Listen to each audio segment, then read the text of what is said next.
Don మీడియాకు స్వాగతం. నెలకు 4 రోజుల ఉపాధ్యాయుడిపై విచారణ. డాన్ మీడియా వార్తలకు స్పందన. డాన్ మీడియా ప్రతినిధులకు బెదిరింపు ఫోన్ కాల్స్. వేలేరుపాడు ఎస్ఐకి ఆడియో రికార్డింగ్ పంపిన డాన్ మీడియా ప్రతినిధులు. ఏలూరు జిల్లా, వేలేరుపాడు మండలం, కోయిదా పంచాయతీ, పేరంటపల్లి గ్రామంలోని ప్రాథమిక పాఠశాల ఉపాధ్యాయుడు నెలలో 4 రోజులే స్కూలుకు వస్తున్నాడని, వేరే యువతితో పాఠాలు చెప్పిస్తూ విధినిర్వహణలో సక్రమంగా లేడని ఇటీవల డాన్ మీడియా ప్రసారం చేసిన వార్తలకు అధికారులు స్పందించారు.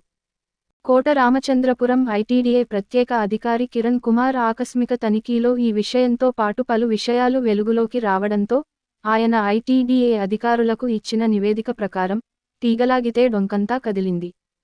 ఆ గ్రామంలో ప్రభుత్వ పథకాలు అమలు తీరు, సారా సరఫరాను నియంత్రించాల్సిన అధికార యంత్రాంగం నిర్లక్ష్య వైఖరి వెనుక కారణాలపై ఐటీడీఏ అధికారులతో పాటు విద్యాశాఖ అధికారులు గత 4 రోజులుగా విచారణ జరిపారు. ఈ నేపథ్యంలో స్కూలు ఉపాధ్యాయుడు నెలకు 1-2 రోజులు మాత్రమే వస్తున్నాడన్న విషయానికి నిర్ధారణ అయింది. అలాగే అక్కడి ప్రభుత్వం నడిపిస్తున్న అంగన్వాడీ స్కూల్ సిబ్బంది తమ భుజాలు తడుముకోవడం మొదలుపెట్టారు. దాంతో అంగన్వాడీ టీచర్ కోపల జయలక్ష్మి, ఆమె భర్త కోపల రవి రెడ్డి డాన్ మీడియా ప్రతినిధులకు ఫోన్లో బెదిరిస్తూ గొడవకు దిగారు.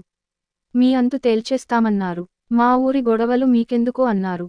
ఆ విషయాలను రికార్డు చేసిన డాన్ మీడియా సిబ్బంది వేలేరుపాడు పోలీస్ స్టేషన్ ఎస్ఐకి, ఐటీడీఏ అధికారులకు బెదిరింపు వాయిస్ రికార్డులను పంపడం జరిగింది. కోయిదా పంచాయతీ పరిధిలో సారాను నియంత్రించాల్సిన పోలీస్ అధికార యంత్రాంగం చర్యలు తీసుకోకపోవడం వెనుక నెలవారీ మామూళ్లే కారణమని ఆ ప్రాంత ప్రజలు ఆరోపిస్తున్నారు. డాన్ మీడియా ప్రతినిధులను ఫోన్లో బెదిరించిన అంగన్వాడీ టీచర్ భర్త కోపల రవి రెడ్డి గతంలో తెలంగాణ నుండి అక్రమ మద్యం రవాణా కేసులో రాజమండ్రి సెంట్రల్ జైలుకు రిమాండ్కు వెళ్లి వచ్చాడు. ఈ కుటుంబంలోనే ఒక మహిళా పోలీసు ఉండడం, అదే ప్రాంతంలో పనిచేయడం అధికారులు గమనించదగ్గ విషయానికి. నాటు సారాను పూర్తిగా నియంత్రించి, సారా తయారీదారులు వారికి సహకరిస్తున్న అధికారులపై ఏలూరు జిల్లా పోలీసు ఉన్నతాధికారులు, ఐటీడీఏ అధికారులు చట్టపరమైన క్రమశిక్షణ చర్యలు తీసుకోవాలని ఆ ప్రాంత ప్రజలు కోరుతున్నారు. అమాయక గిరిజనులు చదువు విషయంలోనూ, అలాగే వారి ప్రాణాలకు ముప్పుగా పరిగణమిస్తున్న నాటు సారా తయారీదారులు, ప్రభుత్వ ఆస్తులు దొంగతనం చేస్తున్న దొంగలపైన ఎలాంటి చర్యలు తీసుకుంటారో వేచి చూడాల్సిందే. అధికారులు చర్యలు చేపట్టకపోతే వారిపై హైకోర్టులో ప్రజాప్రయోజన వ్యాజ్యం వేయడానికి కొందరు సిద్ధమవుతున్నట్లు సమాచారం. విశ్వసనీయ వార్తల సమాహారమే మన డాన్ మీడియా. మరిన్ని వార్తల కోసం మన డాన్ మీడియా ఛానల్ను సబ్స్క్రైబ్ చేయండి.